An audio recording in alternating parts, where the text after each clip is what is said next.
Assalamualaikum warahmatullahi wabarakatuh. Kali ini penulis ingin bahas soal motor Cina dan motor Jepang versus motor Jepang. Jadi ada penulis tadi lihat ada video online-nya Jibun ya. Kebetulan ada komentar soal mengapa motor Cina itu kok mesinnya getar banget ya dibanding motor Jepang. Jawabannya adalah ya motor Cina itu rajanya getar. Ada pertanyaan, kenapa motor Cina getaran mesin lebih kencang dibanding Honda Yamaha? Cina mah jago goyang, Pak. Entah ya mengapa kok sampai muncul kesimpulan seperti itu. Karena ya seperti halnya motor Jepang, motor Cina pun ada KW-nya. Kalau misalnya pemirsa merupakan pemilik motor Jepang milik Honda, mulai dari zaman tahun 80-an, 90-an, pasti tahulah bahwa kalau bicara motor KW1 itu adalah ketika motor Honda masih impor dari Thailand atau dari Jepang. Nah, kalau sudah buatan lokal sekarang, buatan AHM sekarang, kita nggak bisa ngomong KW1, nggak bisa. Mungkin KW2, mungkin KW3, mungkin KW4, tergantung dari penilaian standarnya bagaimana. Yang jelas bukan KW1 lah.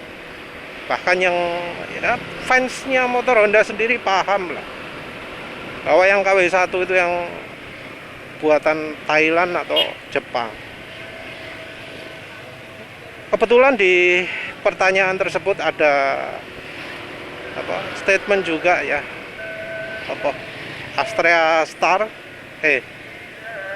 Astrea Prima mungkin dengan Supravit. Kok lebih irit Astrea Prima ya. Padahal karbu kayaknya bentuk luar sama, mesin bentuk luar sama.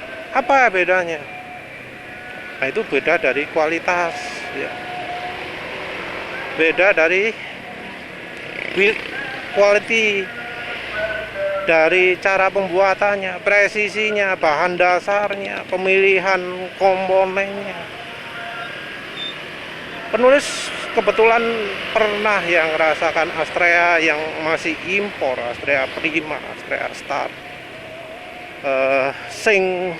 Suspensi depannya itu masih model kayak suspensinya Vespa yang belum teleskopik.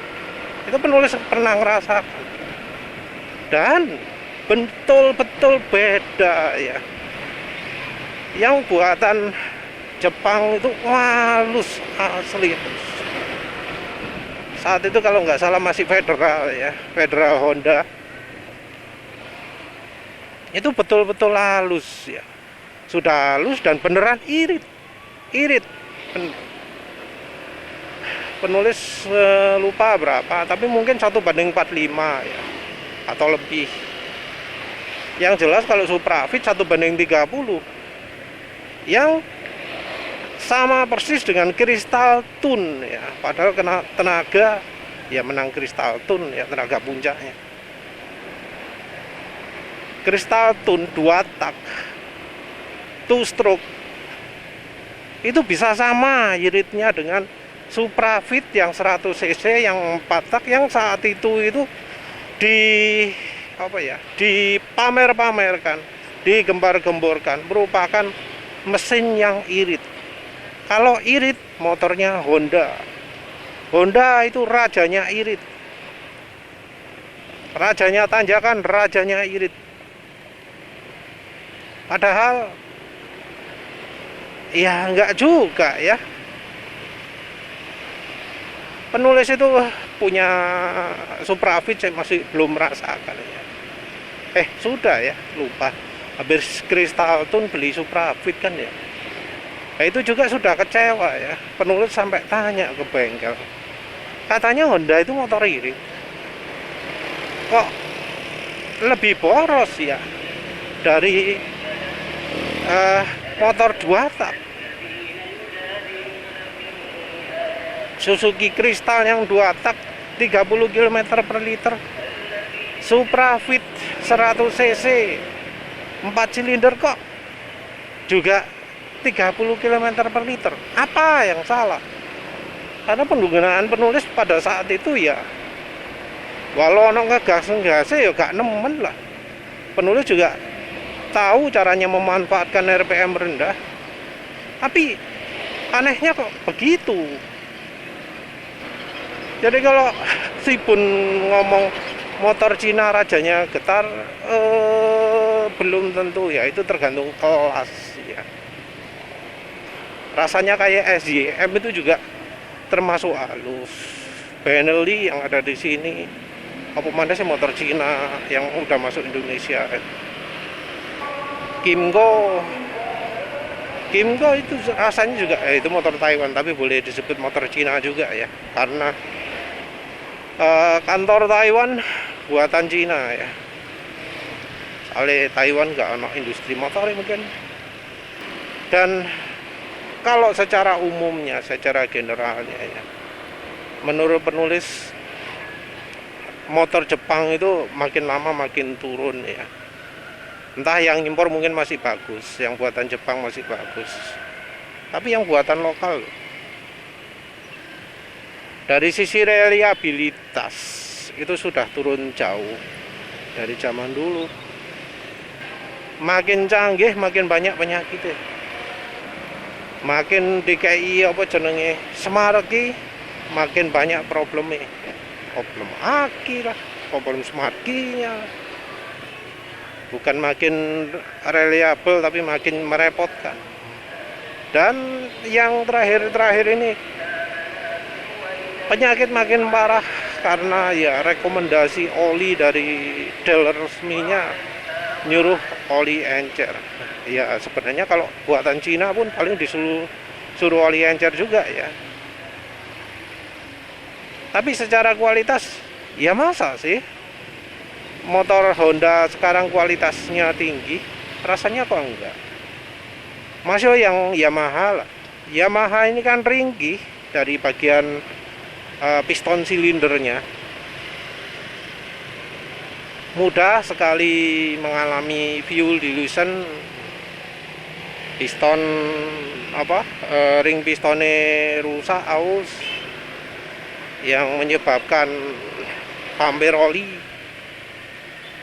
Fuel dilution juga memperparah kerusakan motor karena olinya jadi kecampuran bensin. Kalau oli kecampuran bensin ya otomatis jadi cepat encer. Kaget. Jadi cepat encer ya. Motor yang kualitas sudah pas-pasan dikasih dengan oli yang terlalu encer, ya agak kuat lah. Oleh karena itu ya piston baret, terus apa jenenge,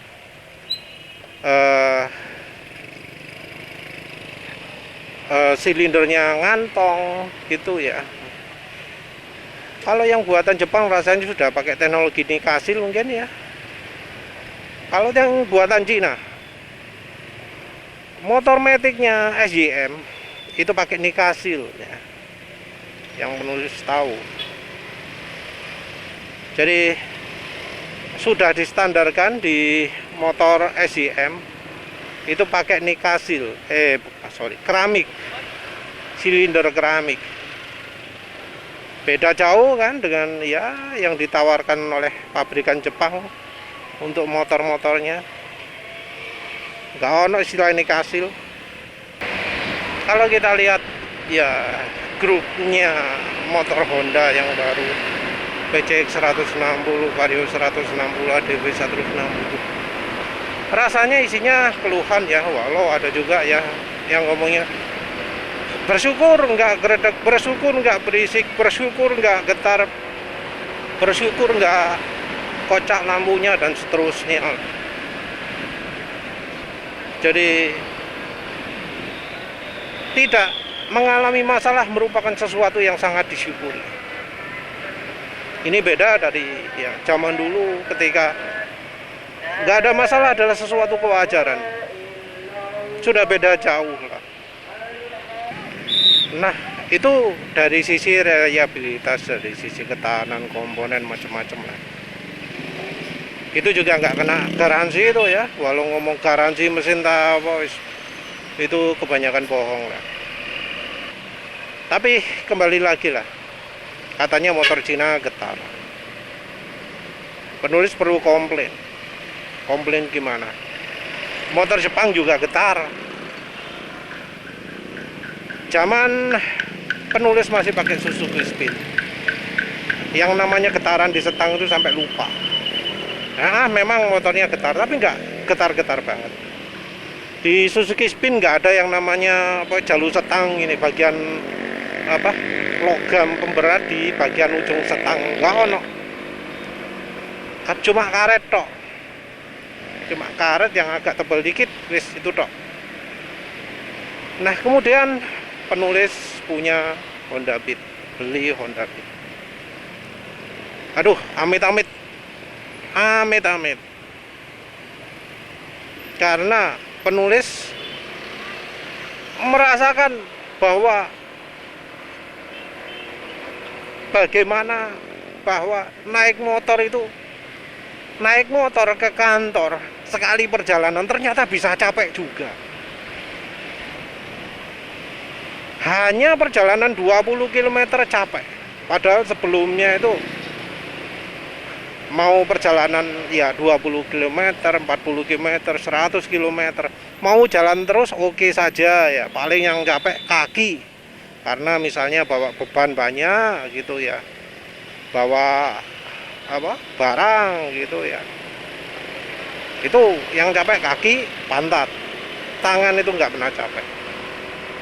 Sejak mulai punya Honda Beat ESP, barulah mulai ngerasakan capek. Jangankan 20 kilo, 10 kilo masih separuh perjalanan, wes capek. Capek wes amit-amit lah. Jauh sekali ya. Padahal ya saat itu penulis ya jelas jauh lebih muda lah daripada saat sekarang. Wes hampir 10 tahun ya. Fisik lebih prima tapi bisa capek, sangat capek sekali. Akhirnya penulis putuskan sebelum beli pemberat setang, sebelum beli jalur setang, nggak akan bawa motor itu. Dan akhirnya sudah dikasih pemberat yang jauh lebih berat, sudah jadi lebih masuk akal getarannya, sangat jauh berkurang, sangat nyaman. Tapi wes itu tidak menghilangkan fakta bahwa motor Jepang pun getarannya amit-amit. Penulis nggak tahu motor Cina itu apa. Rasanya penulis belum pernah naik motor Matic Cina ya. Mungkin Kimco yang 2 tak, tapi yang 4 tak belum. Kalau 2 tak ya getarannya minim ya, karena ya cuma 50 cc, 100 cc. Tapi yang jelas motor Jepang itu getarannya amit-amit. Wes sudah tuntas, terus kemudian punya motor Next 2, beli motor Next 2 tahun biru, termasuk masih baru keluar Next 2 nya sama, tapi ya nggak terlalu parah lah, nggak sampai kayak Honda Beat. Kalau Honda Beat itu ketika berhenti terus mesin otomatis mati, pasti alhamdulillah gitu ya, terasa sekali antara ketika mesin menyala dan mesin otomatis mati gitu. Bedanya wah jauh, seperti langit dan bumi. Terus kemudian punya Next 2, ternyata sama ya. Tapi levelnya nggak sekejam Honda Beat. Akhirnya beli pemberat setang juga, jalur setang juga, sama-sama yang logam. Wes lah, arah ya, getar. Padahal itu sudah pakai engine mounting yang ada stoppernya. Kalau nggak ada stoppernya, kalau stoppernya dimatikan ya, engselnya nggak pakai stopperan lagi, wah nggak kebayang getarnya gimana. Punya NMAX ya tetap sama getarnya ya cukup besar juga ya, yang kemudian ternyata baru tahu bahwa getar parah itu karena olinya yang amit kualitasnya jauh di bawah standar. Jadi bicara soal getaran, yang motor Jepang itu ya juga nggak masuk toleransi lah. Tapi ini ngomong yang motor penulis punya lah. Embuh yang Supra GTR, embuh yang Vario 125, Vario 150, tapi rasanya kok ya getarannya ya parah juga. PCX ya getarannya parah juga. Kalau nggak gitu ya pemberatnya nggak segede-gede gitu ya. Misal nggak pakai pemberat ya opo rasanya. Jadi kalau diomong motor Cina lebih getar, nggak bisa bayangkan getarannya kayak apa. Tapi yang jelas Honda Beat sebagai perwakilan dari Honda itu parah lah. Mungkin yang mesin baru itu getaran lebih minim, tapi ya jadi muncul masalah-masalah lain juga ya. Secara teknologi sendiri penulis juga merasa bahwa pabrikan Honda itu sudah banyak turun ya kemampuannya, sudah nggak pinter lagi lah. Sementara itu kita tahu yang di Cina sudah mulai makin lama makin canggih, karena Cina itu coba belajar dari dunia Eropa ya, terutama Cina agak anti menggunakan teknologi Jepang ya, lebih milih Eropa. Jadi misal kayak Wuling katanya itu mesin pindah dari Eropa. Tentu awalnya nggak gitu ya. Awalnya nggak gitu. Ini kita bicara soal getar lagi ya. Getar lagi sama suara mesin. Nah, zaman Mochin populer itu orang jadi tahu bahwa yang namanya motor motor bebek 4 tak 100 cc itu bisa nggak bergetar, bisa halus banget suaranya. Baru setelah ada Mochin, orang itu tahu bahwa yang namanya model Astrea Grand gitu ya, itu bisa benar-benar halus mesinnya. Jadi mungkin ya teknologi terus pun bajak. Kalau bajak sih ya Cina dulu bajak ke Jepang habis-habisan, tapi setelah nggak bajak, setelah lisensi dia milih Eropa ya. Nah, ketika masih bajak motor Jepang itu ya, jadi sesuatu yang luar biasa ketika ada motor Mochin ya jejer dengan motor Honda aslinya. Itu catnya lebih bagus, finishingnya lebih bagus, mesinnya lebih halus, lebih minim getaran, lebih irit, atau tenaganya lebih gede. Itu jadi sesuatu yang mengherankan gitu loh. Yang Hondanya sendiri saat itu teknologinya mandek. Saat itu motor itu sangat minim catnya. Namanya tebeng depan, yang wingnya motor bebek itu nggak dicat, utuhan plastik belas, nggak dicat belas.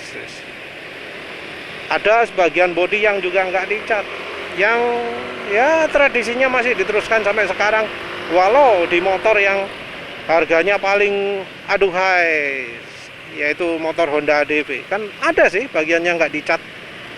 Itu kan nemenen gitu lah ya, harganya di atas 30 juta, udah mendekati 40, tapi minim sekali ya catnya ya. Tapi wes itulah yang penulis ingat betul bahwa zaman segitu Mochin itu getarannya minim banget.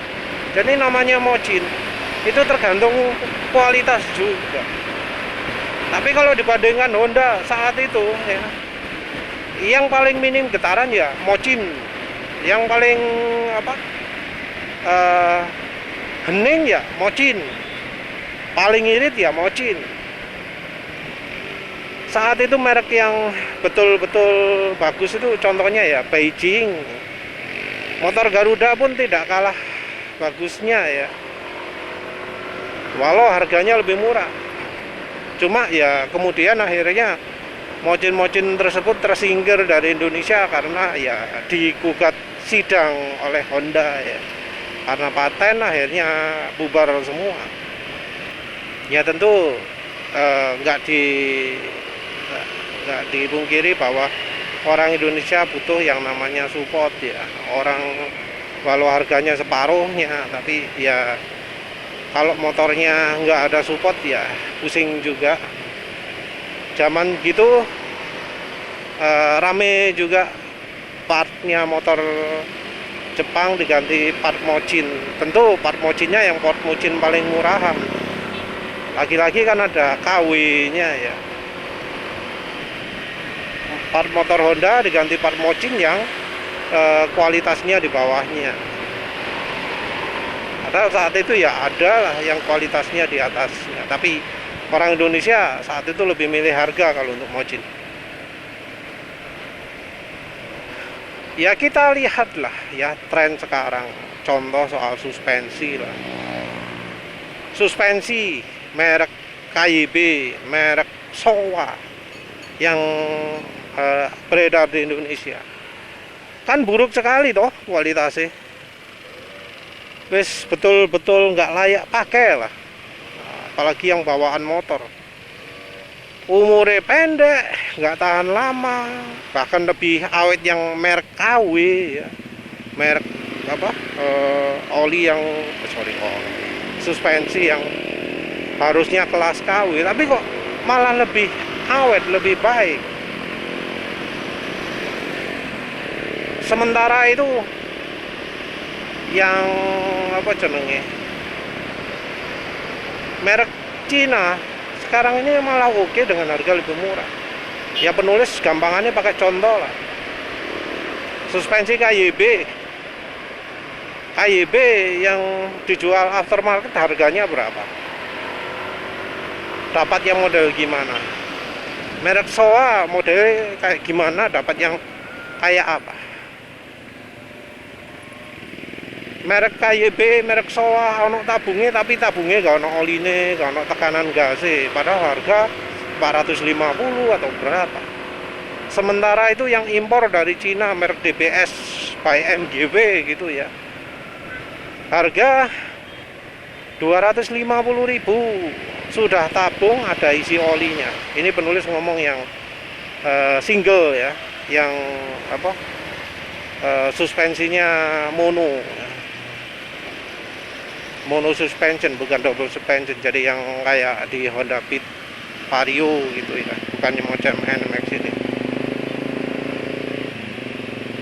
Bahkan yang isinya tabung 2 pun pakai tabung tambahan yang untuk NMAX ini kan harganya 700 gitu ya, 650, 500 berapa gitu ya, kan segituan. Kalau beli merek KYB apa bisa dapat, merek Showa apa bisa dapat. Dan dari secara baik build quality, keawetan, kalau keawetan untung-untungan ya, dari sisi itulah kenyamanannya lah, teknologinya beda jauh.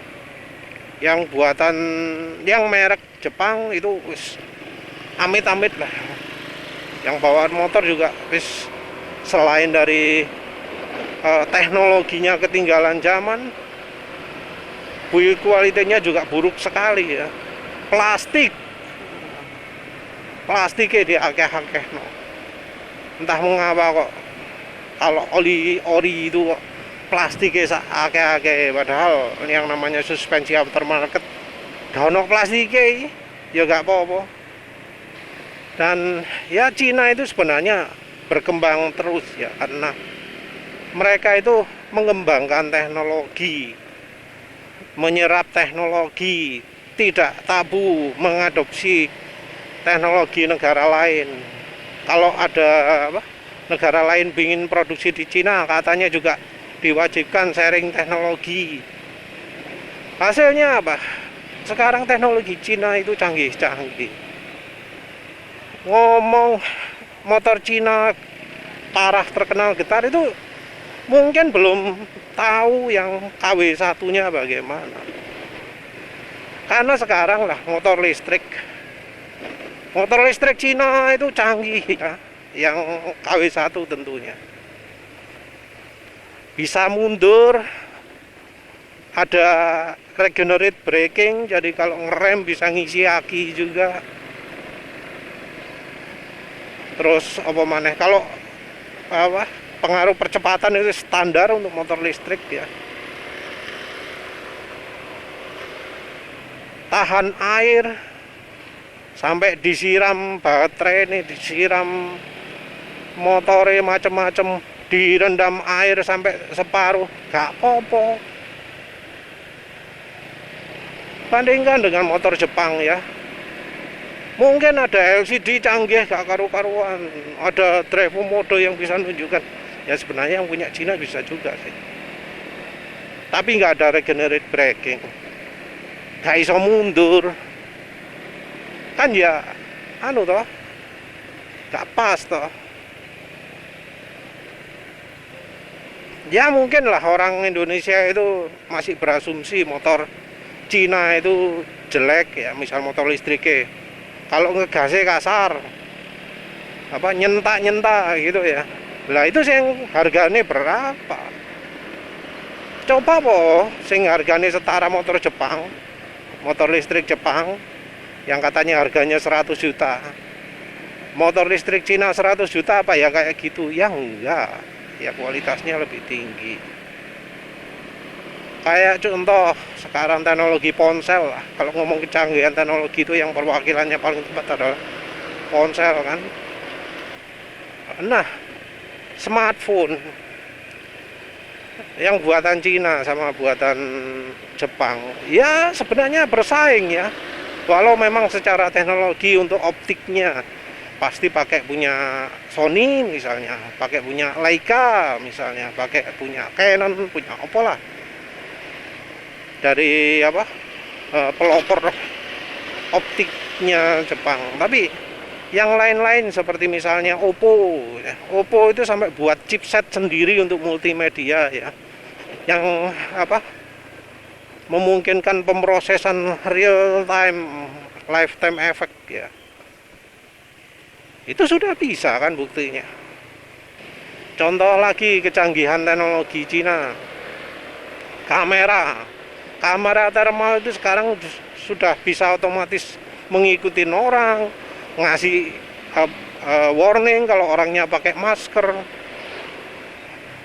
bisa nangkap plat nomor walau kendaraannya jalan kencang sekali, bisa mencari orang hanya dengan bantuan kamera di jalan mana-mana gitu. Itu secara otomatis lagi, langsung kedeteksi oleh kameranya secara tersentralisasi. Itu kan wis tanda kecanggihan. Motor Cina juga kalau kelasnya sama sudah TFT, tapi kalau motor Jepang LCD. Malah yang baru NMAX ini penulis yang ada warna birunya karena ngeser banget ya. Walau sudah ada yang new, tapi lihat warna ini speedometer sih ono warnanya, penulis lebih pilih yang berwarna kayak gini. Sumpah kalau milih yang warnanya hitam putih kayak NMAX New itu, wah. Sekarang saya enak bisa ndelok warna biru nih. Masih bisa dinikmati lah karena namanya speedometer ketok terus.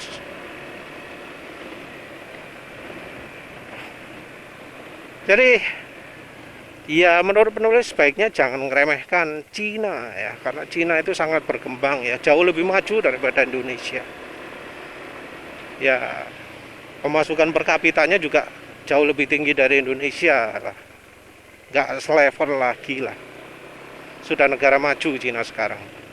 Ya wes begitu saja. Terima kasih sudah menonton. Assalamualaikum warahmatullahi wabarakatuh.